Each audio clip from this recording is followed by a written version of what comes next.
Hello, my beautiful humans, and welcome to the Becoming Human 2.0 Unscripted podcast. I'm your host, Paul McFadden, and it's my mission to create global impact and cultivate real connections through having authentic conversations that matter. Today, I'm joined by my special guest, Dona Constantino, another beautiful human from Toronto, Canada.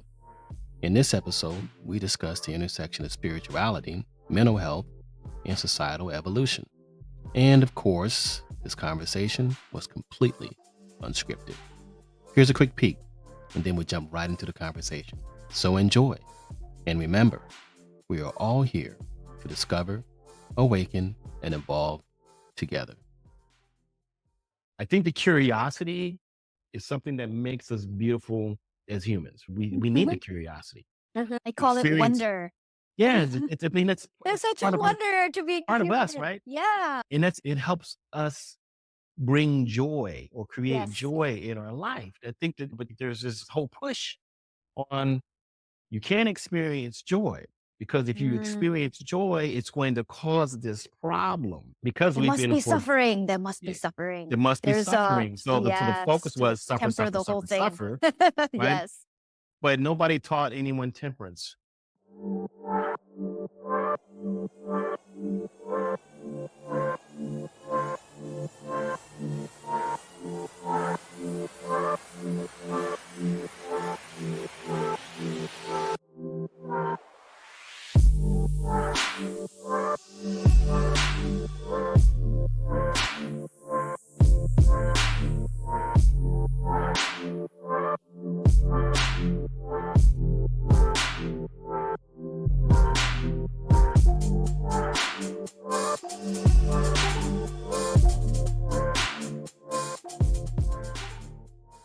Good morning.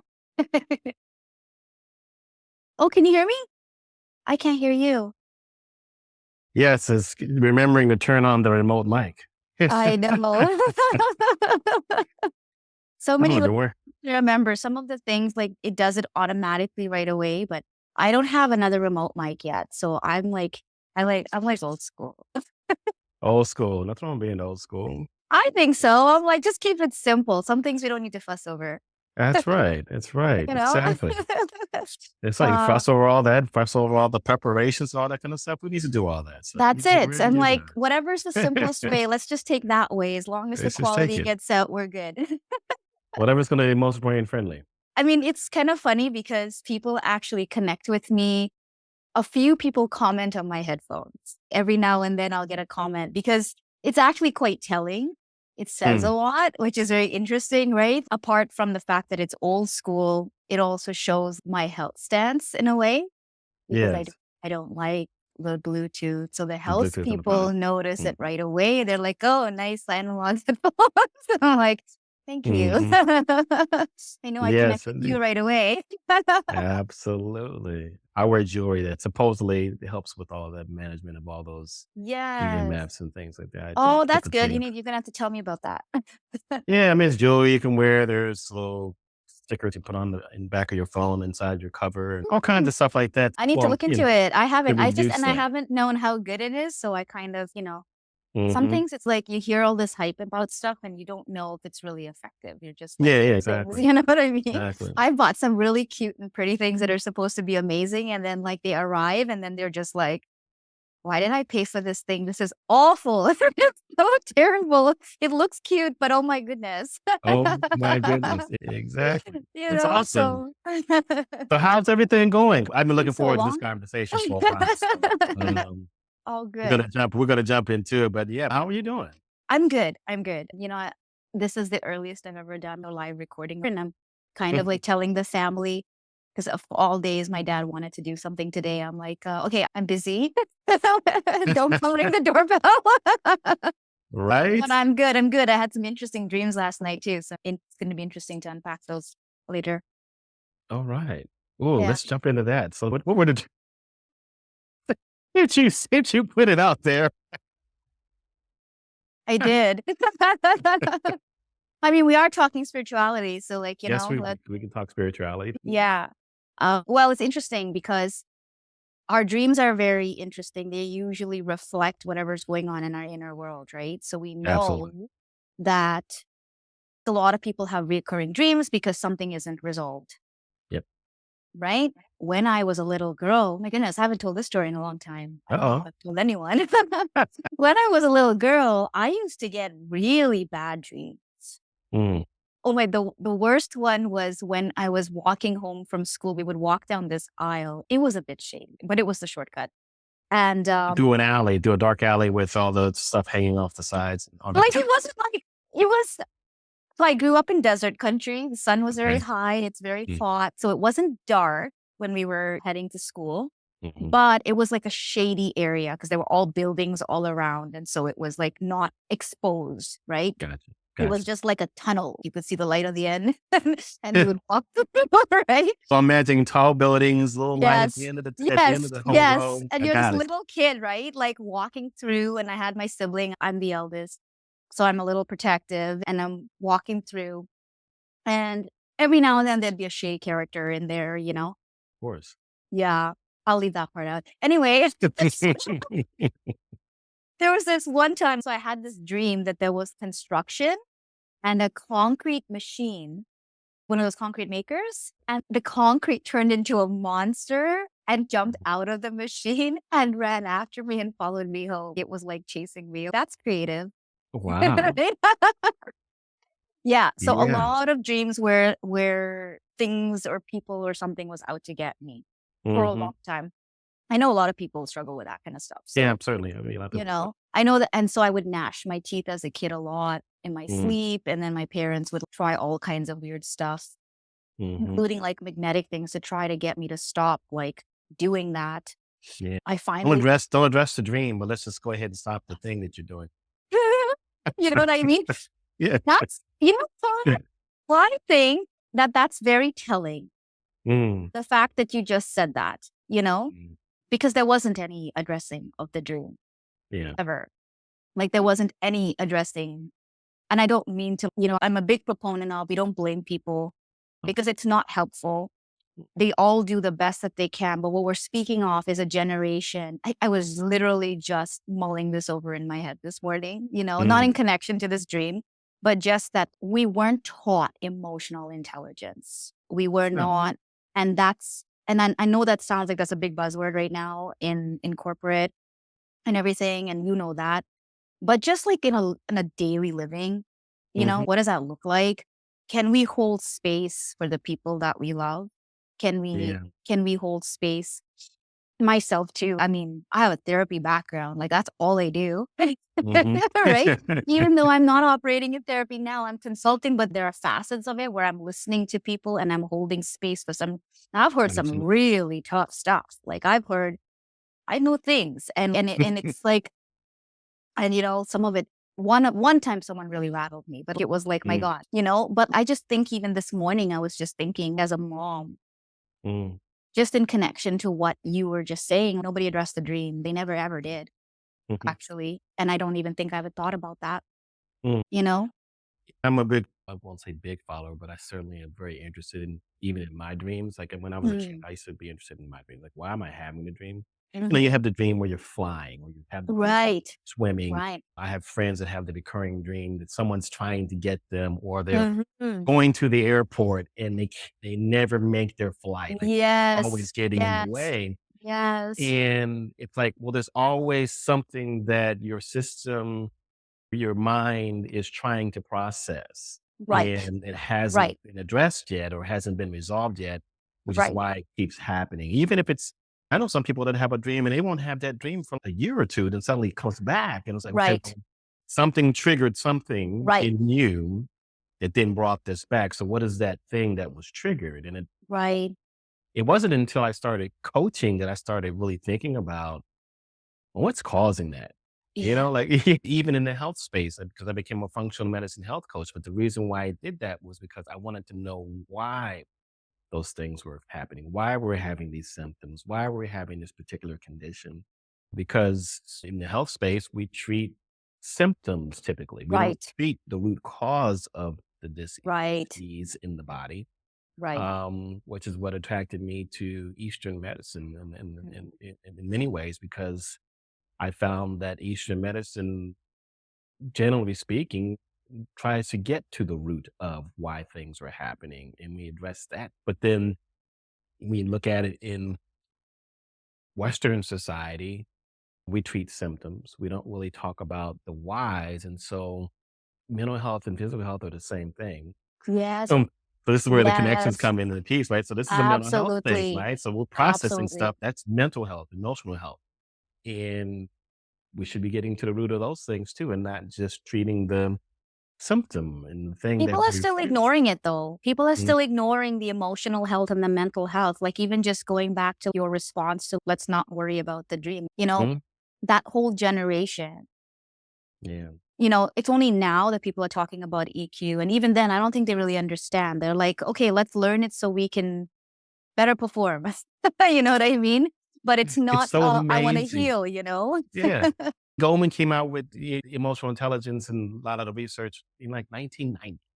Mm, I mean, I think that book, the first one that I recall reading, was written like 1990, 1992. it's not And you're long ago. right. Not very long People ago. are still talking about it, Yeah. Yeah. as though it's brand new, like this is new thing. And you're right. We Yeah. haven't really been taught emotional intelligence. Some people have seen it emulated, which is where they're able to pick up, right? Right. But if you don't have a caregiver or a mentor or someone inspiring in your life that you look up Right. to Right. that is behaving that way, you don't see examples of it. So My you don't, point. Yes. you can't, it's hard to pick it up if you don't And you see it. have to remember that the previous generation, a lot of people, right now, we've got two working parents in most cases, in most nuclear families. So God only knows what that's going to look like in a few years, Mhm. but I'm not predicting anything too solid over there, you know? But previously, there were a lot of latchkey kids. Like that was the whole generation, you see? And so those of us who like let ourselves in and the one was there, like there's a whole group of us, there's a whole like generation of us that I believe are walking around with ACE, adverse childhood experiences. Mm. Not necessarily, and I purposely didn't use trauma because most people go, oh, trauma, nothing like that happened to me. Or maybe it Mhm. did, and you're not telling anybody. So there's that, right? There's But that. I like to say it's adverse childhood experience because at least then the brain is not like, oh, okay, I'm just gonna dismiss everything she's gonna say right after this because I don't have that. Right. So, Yeah. Mhm. but neglect is the one thing that I find has caused a lot of problems. And again, it's not a blame situation. I understand many people had parents that were immigrants that had to work their butt off, or they started a business and they had to be there the whole time in a new country. A lot of families in Eastern culture, actually, the grandparents help raise the kids. Yep. So they're more about community, which is something you're Yep. not seeing in North America. Over here, everybody's like me, myself, I in my house, and the neighbors don't even talk to each other. But over there, and it's interesting because like I have Eastern descent. That's where I come from. Not that I wasn't born there. I was born somewhere in the middle. Well, typically it is the Middle East. That's where I was born. And so I have the culture from a family that's Eastern and living in an Arabian country that is still kind of Eastern, and then moving to Canada, where truly immigrants survived with the Eastern mentality because of community at Yes. first. At Yes. first. And then now everyone's thriving and kind of on their feet. So they've assimilated to Northern Mhm. American culture and doing their Mhm. own thing, you know.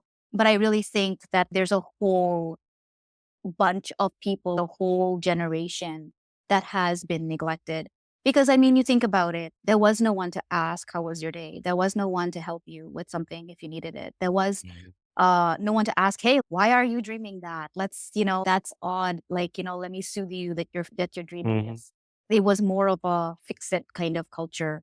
Um, Yeah.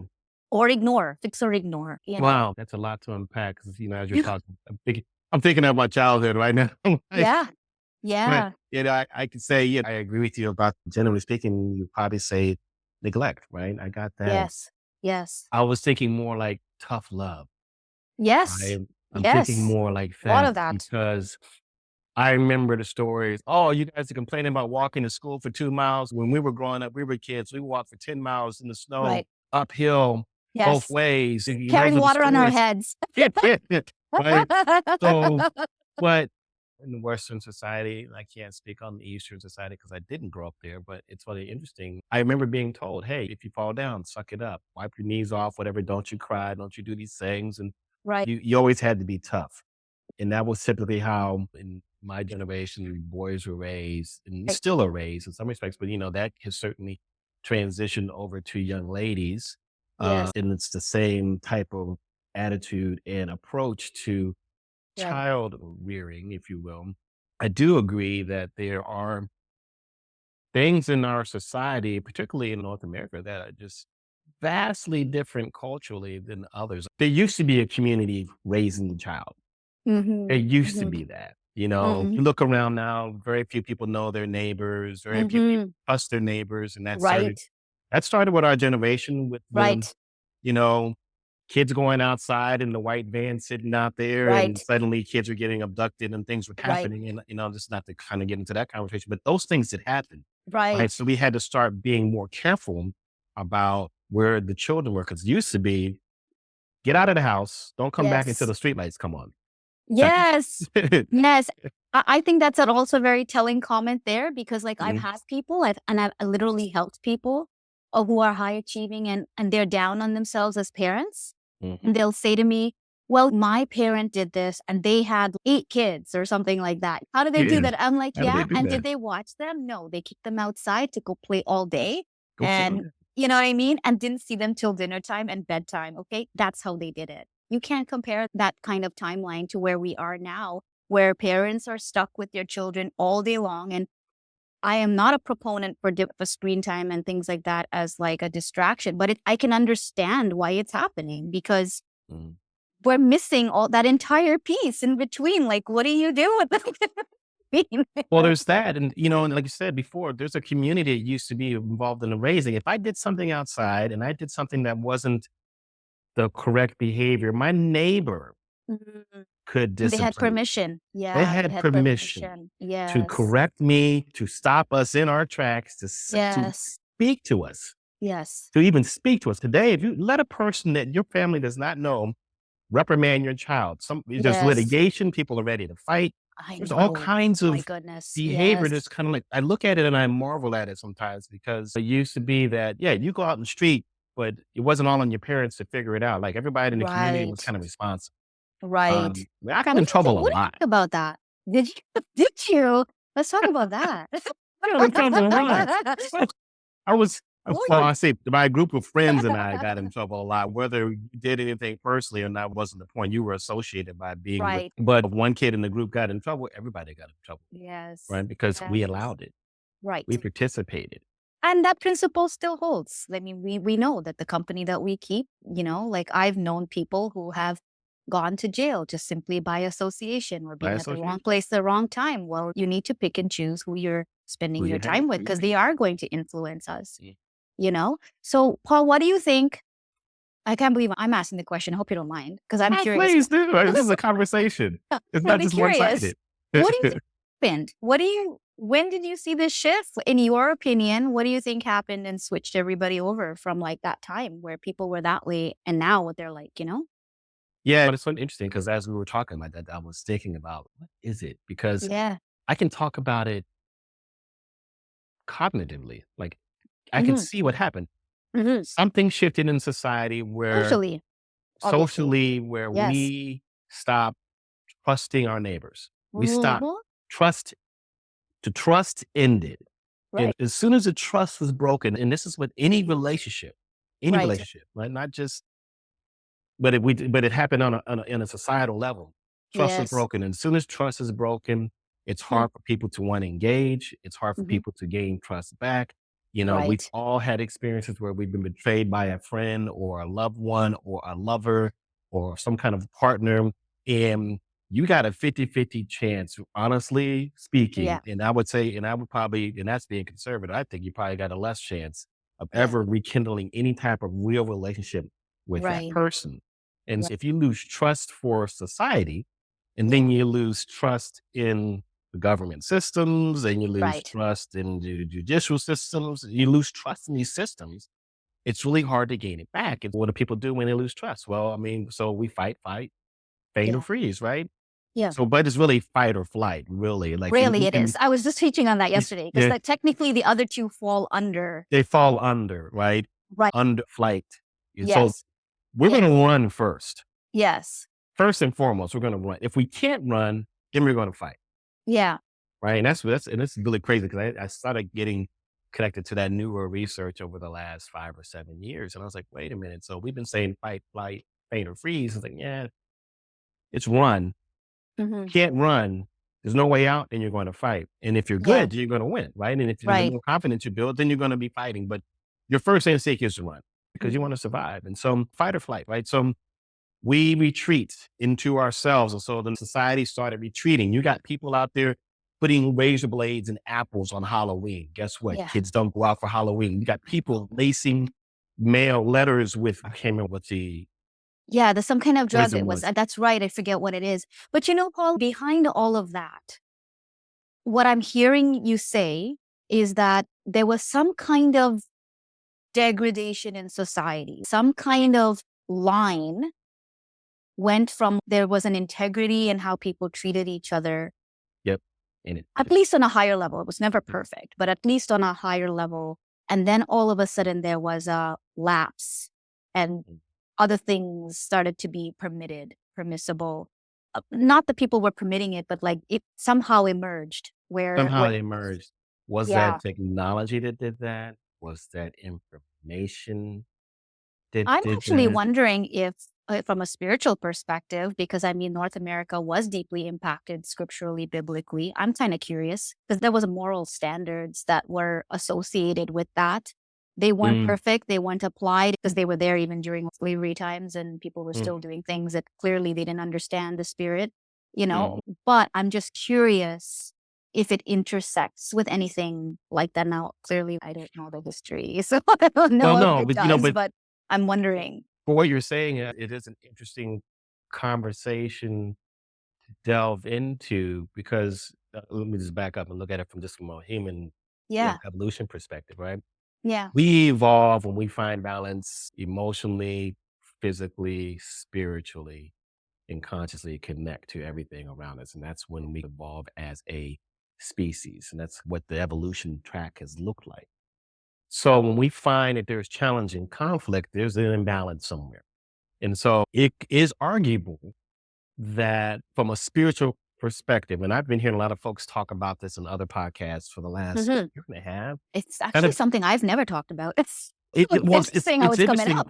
Yeah. I've been talking about some of this stuff Yeah. on the fringes, but then I'm hearing Yeah. more people talk about it. So I feel like more people are starting to have this Cluing in. understanding. One of the things I've been called to do is make connections with disparate pieces of information and knowledge, and then be able to Right. talk about it. And Right. it's been like a gift, but people aren't ready to hear that yet. But I That's feel it. like Yeah.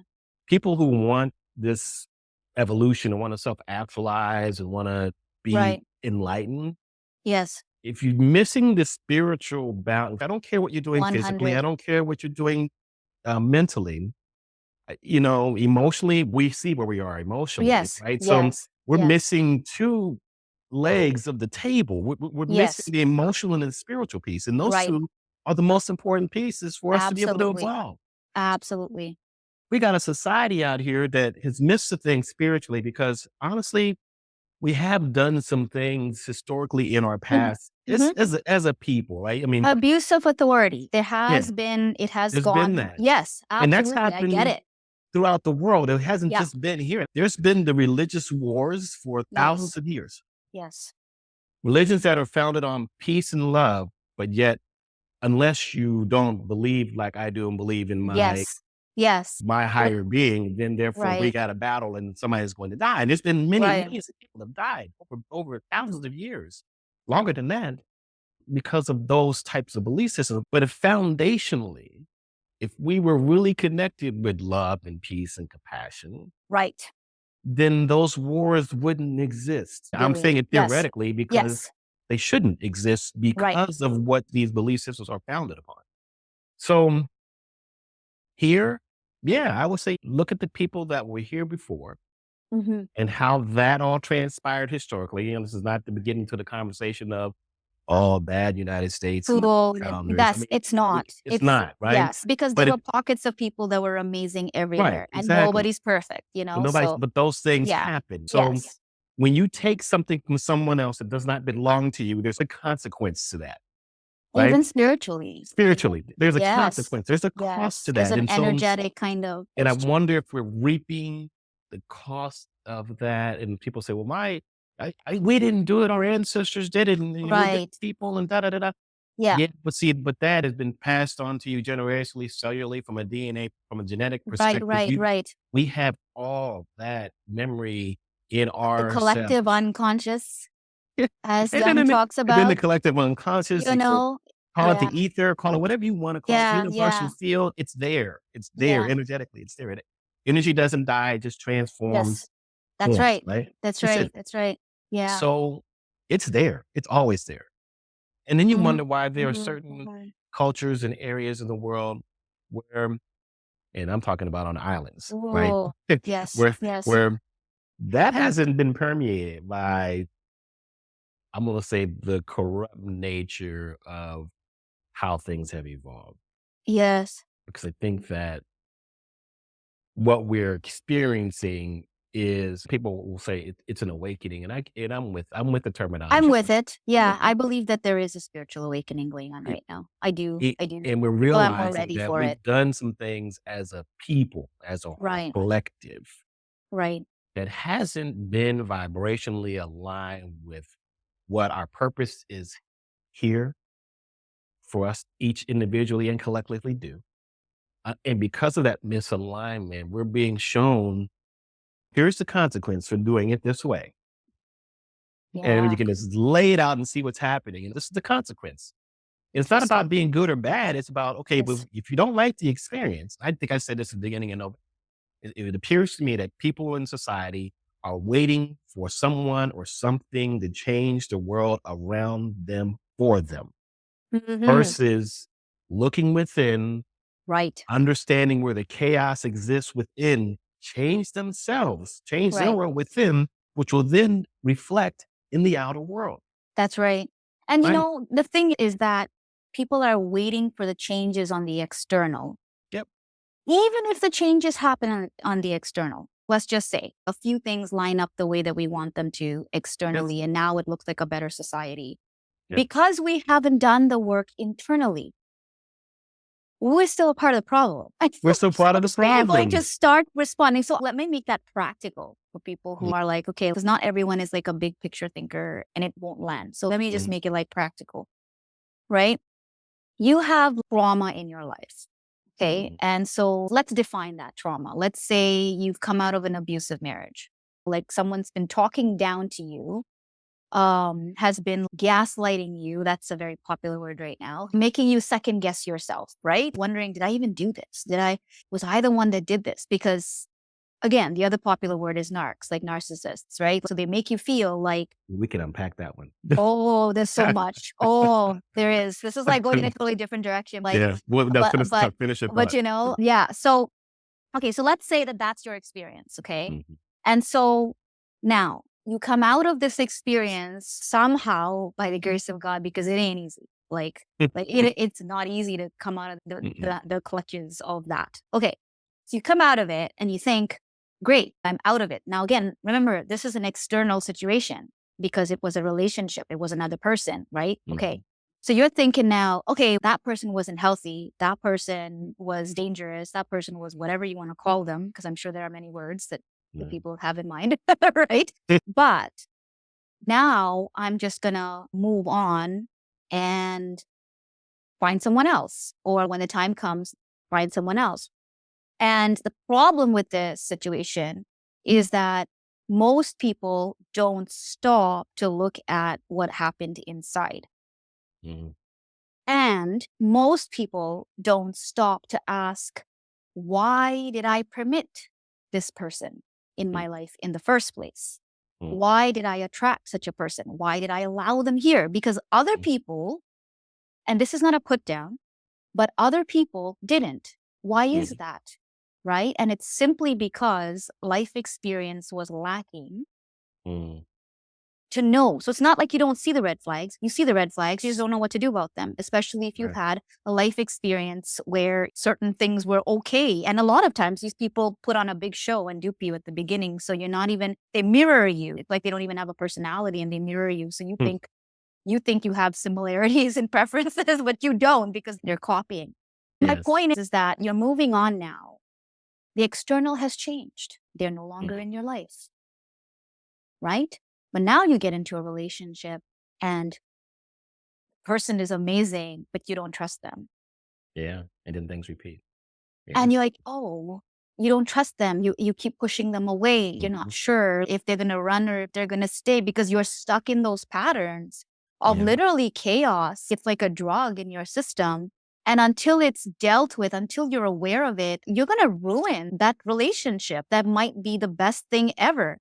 And so to translate that to what we were talking about here, everything in the world could become perfect. It could be the ideal government that you want, which doesn't exist. But, like, let's say, right? Like everyone's operating in love and peace and as we're supposed to. But if you don't deal with the chaos inside you, you're going to bring that. It's going to crush you. You're going to or you're going to destroy it. One or the other. Right? So here it is. It's an addiction. Yeah. It when I say it's an addiction, it's a hormonal addiction, right? Yeah.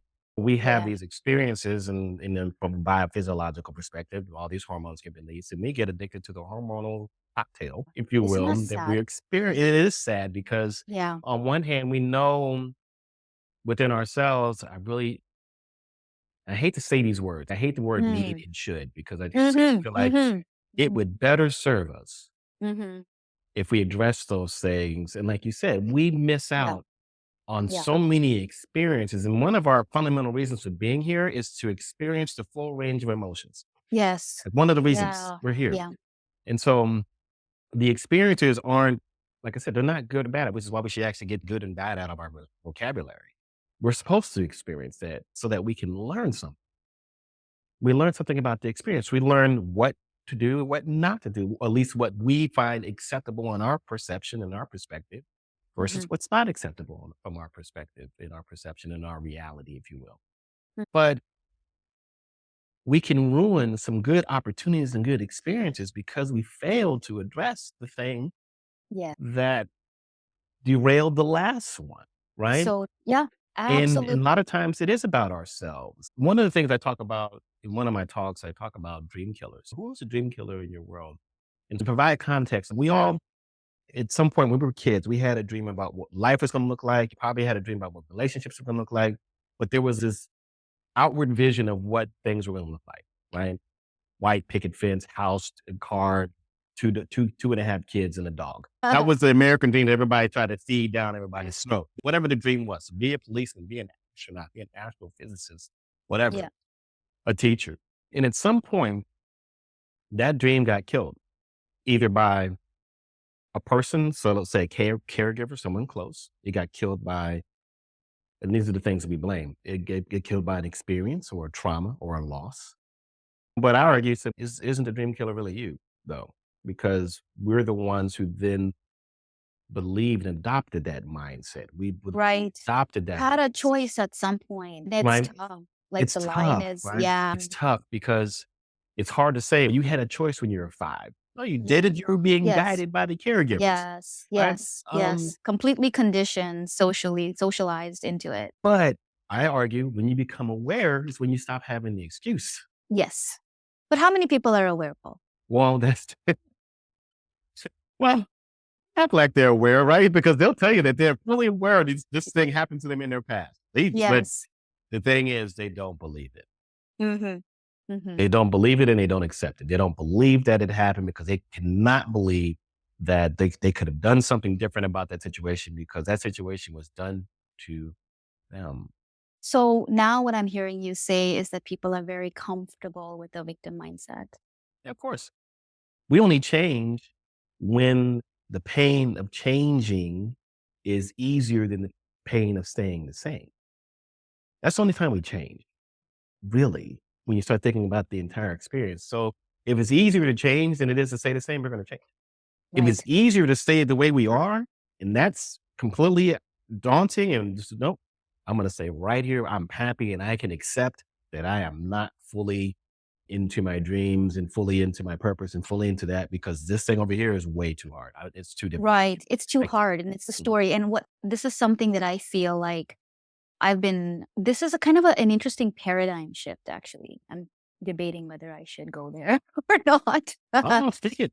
um, because I've been considering this quite a bit lately, especially from a faith perspective for me.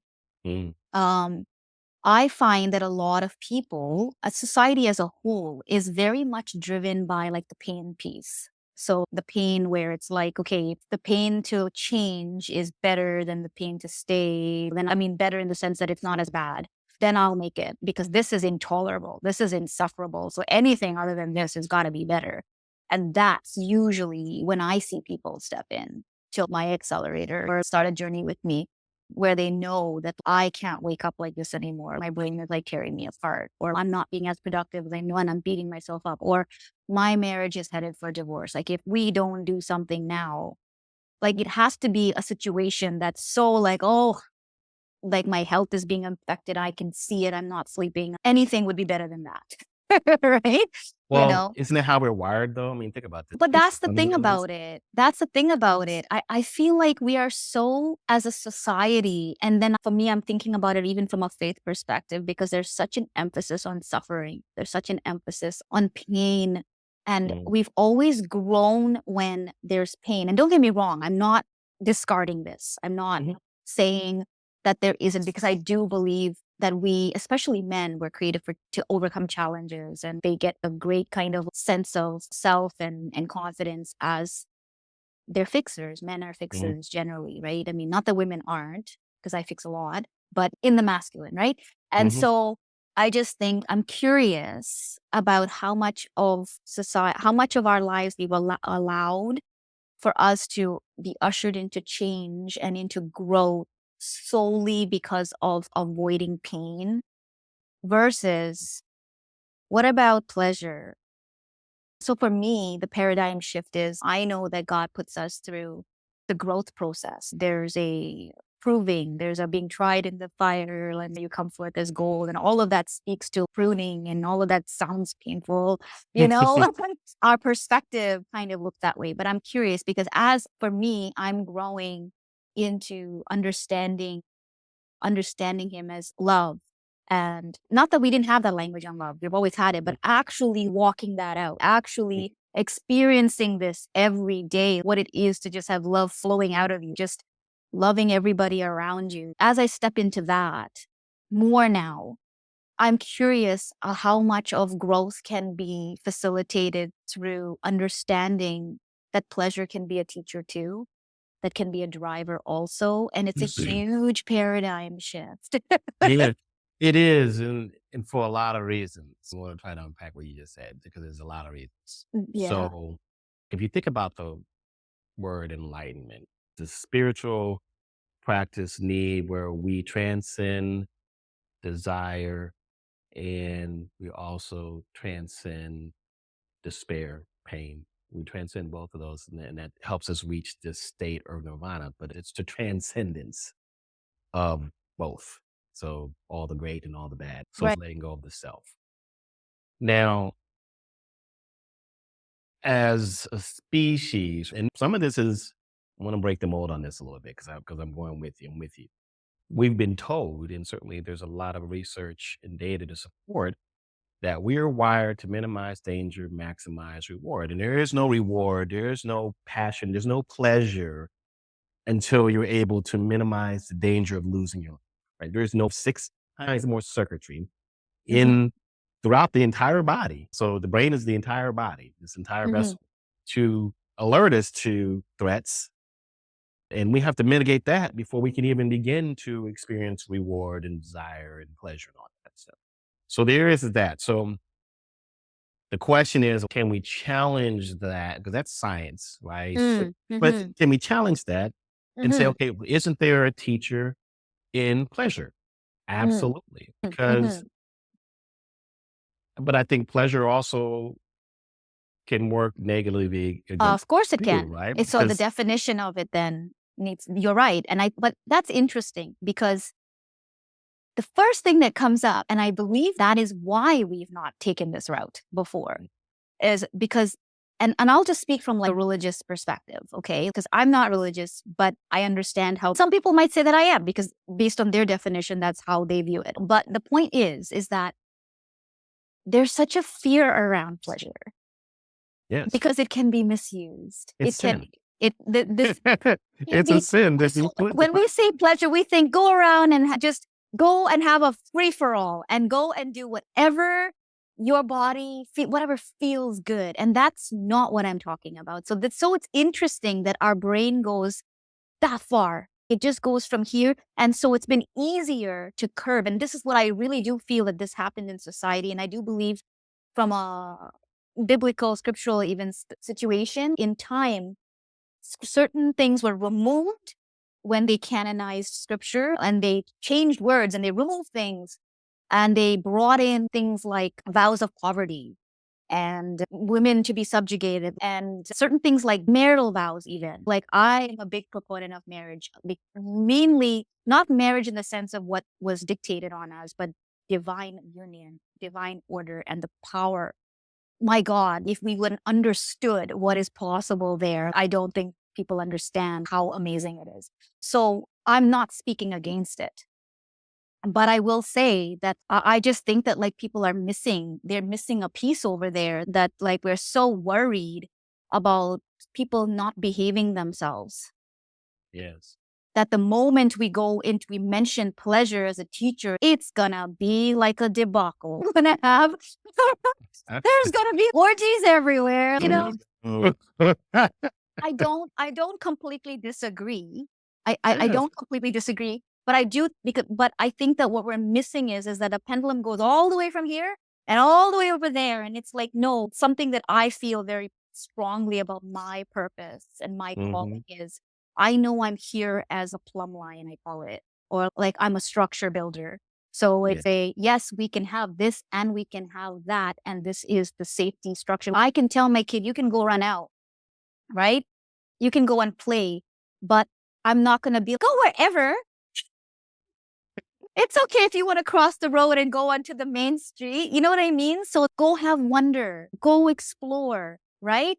See where that line is over there? This is where you are free to enjoy and explore all of this because this is safe, right? And that's coming back down to parenting, but it's so much more. It's a spiritual dynamic, like a fathering, a mothering almost. So it's circling back to the whole community thing that we were talking about earlier, because I feel like that's missing. We're so focused on the fear-based narrative of what could happen when we could just set up healthy parameters. Okay. Like we could just set up healthy. So you just said something very interesting. So what's a healthy parameter? What I just described with my kids, you know? Yeah, well, yeah. So, you know, so and I'll play the role. yeah, let's do it. Come on. Because on the one hand, I agree with you. I think it's like we've misunderstood what the word boundary means, right? And we've associated boundary with control. So there's a boundary that's appropriate for our developmental stages. And then when we blur the boundary, anything that is close to saying, no, you can't, is control. And then people want to push it back against control, which is why when folks get the opportunity to have as much joy as they do, they go to the extreme. Right. And they misinterpret the beauty in what it means to really experience joy. I'll use this as an example. And some people might get mad that I'm going to bring it up, and I'm going to talk about it because I think it's interesting in the spiritual community. So you talk about the whole thing about Tantra. I'm a Tantra practitioner. Okay. And most people, when they hear the word Tantra, they immediately go to, oh, that means you just get to have sex with a whole bunch of people. You're just trying to have sex with a bunch of people. And it's like, you have missed the entire point in the entire foundation of the entire practice. It has nothing They don't understand it. They don't understand. Sounds like there's a judgment without understanding. So they don't understand. Because it's more about learning about yourself than anything else.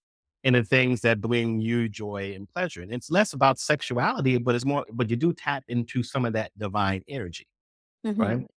And so I know folks that have gone to Tantra trainings and Tantra retreats and then got talked into doing some things that didn't align with their value system. And Yeah, it's like, well, there's why a did lot you, of that. Yeah. and then why did you do that? Well, because it was Tantra. And I was like, stop.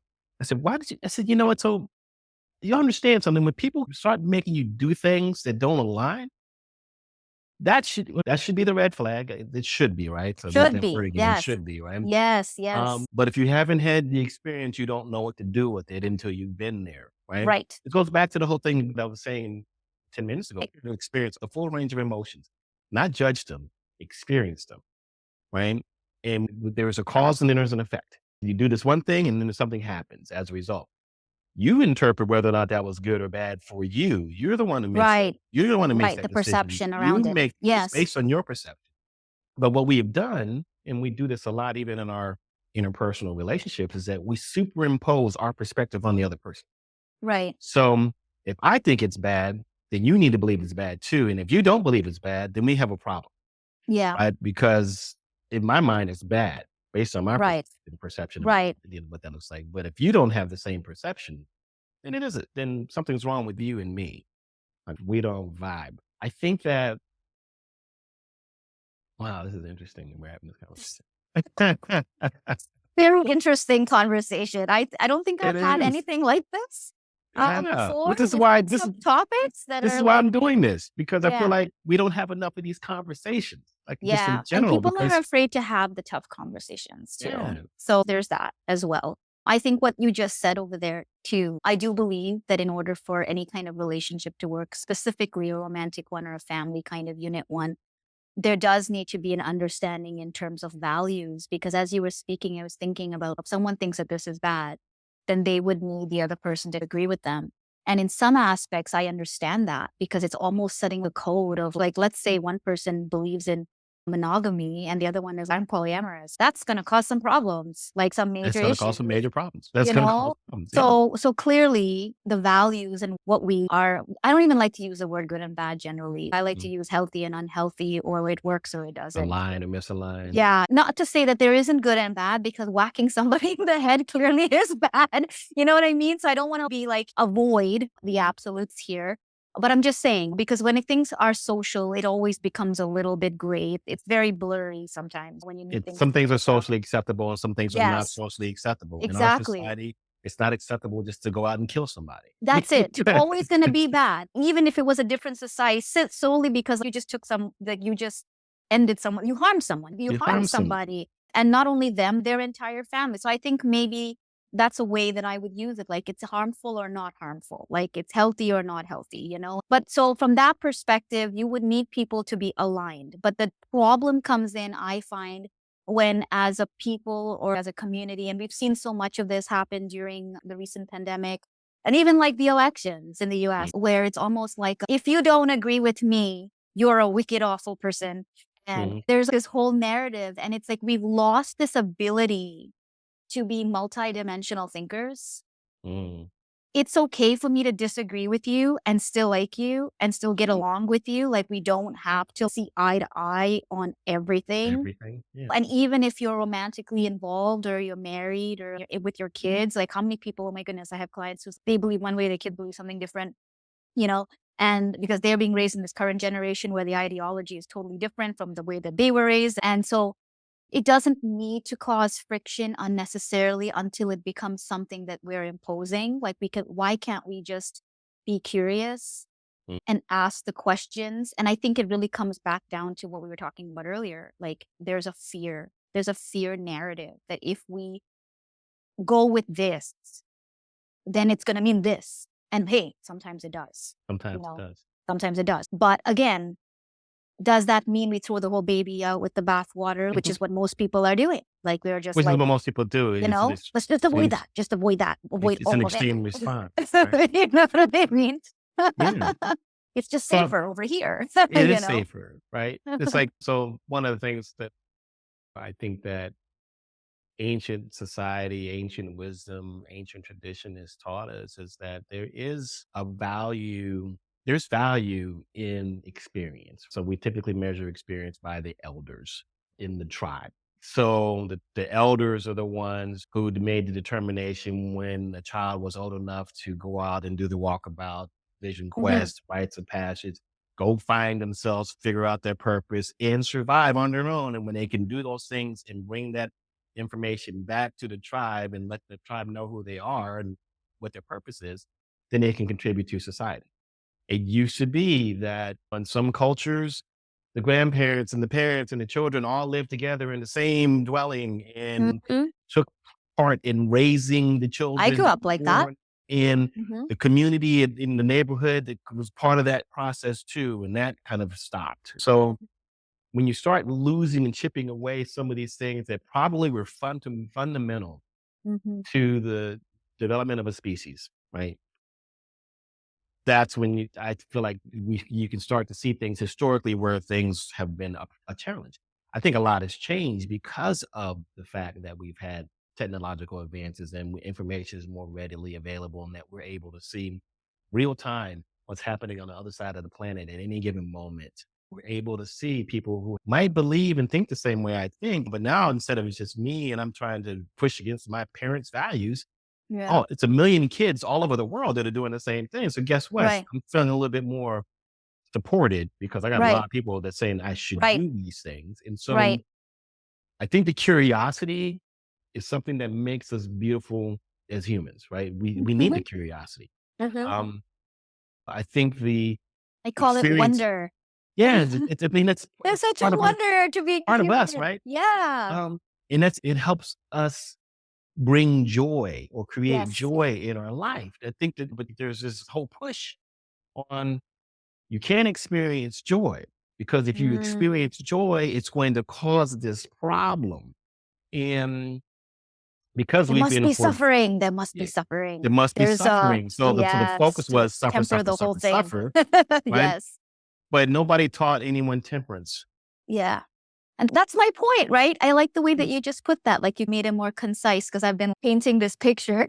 Mhm. And I just said that word, and I bet you a lot of people don't even know what temperance is, I know. And the only reason right? I know it is because of my scriptural backing, And you I know? learned it in a spiritual sense from outside of religion. So it's like Yeah. interesting to think about that. And then you start living your life that way. And I think more people are curious about how do I temper the two? Because you Yes. gotta have both. You gotta, but Yes. one of my things, I mean, Duality is a must. there's this, yeah, absolutely. I Yes. believe in awakening spirit. I believe in making connection. I believe in building relationships with people. I believe in breaking molds. I believe in all that stuff, but I also believe in bringing joy. And you Yes. can't have any of that if there's no joy in it. Yes. And you can't enjoy any of that. Mm. Like you can't like so what are you fighting for? What is there has to be more on the other side. You know what I mean? It can't just be a battle all the time if you're not anticipating peace. Yeah. And I feel like even so what I sense right now in this current season for many people is that we have to be okay with living in peace. We have to be okay with not worrying. Like everything does not need to be a battle. And some of us have been fighting to survive. I've been fighting in my dreams since I was a kid. And now it's like a season, even in my own life, where it's like, Donna, it's okay for you to be at peace. It's okay for you to actually enjoy life. It's okay for you to love on people. It's okay for them to love you. You don't have to have your swords drawn all the time. Now, don't get me twisted. Like I'm ready and packing all the time. Right? I'm a jujitsu master with the. You know what I mean? So you don't want to play, but I'm not gonna live on guard, Mm. expecting a battle all the time while life passes in front of me and I miss every joyous moment. Like what? Ooh, I I love that. live. I love What that. is the point? You know? All right, Donna. Wow. We need a part two. So yeah, let's do that. I got to do another one. So I'm high off of this one. So this is going to be really interesting to see what happens in the next conversation. But no, that's amazing. I want to leave it on that note because part two needs to happen soon. But I'm really looking forward to continuing the conversation. I'm looking forward to seeing how people respond to this one. Sounds good. We We had went some a lot of fun places. stuff. We We did. went a lot of places. But I see a thread tying it all together and it's Mhm. becoming clearer. Like Yeah. what's missing, where things went. It's becoming clearer. And if we can develop I feel like when we have understanding, that's the whole premise of the work I do. When there's understanding, then we can solve Mhm. problems. Yes, absolutely. All right, so let's get back on the calendar and we can continue. Okay. Let's continue the conversation, and I hope you have a great, wonderful holiday. Thank you. You too. Enjoy your Um, travels. Thank you, and I'll see you when we both return. Okay. Take All care. right, take care. Bye.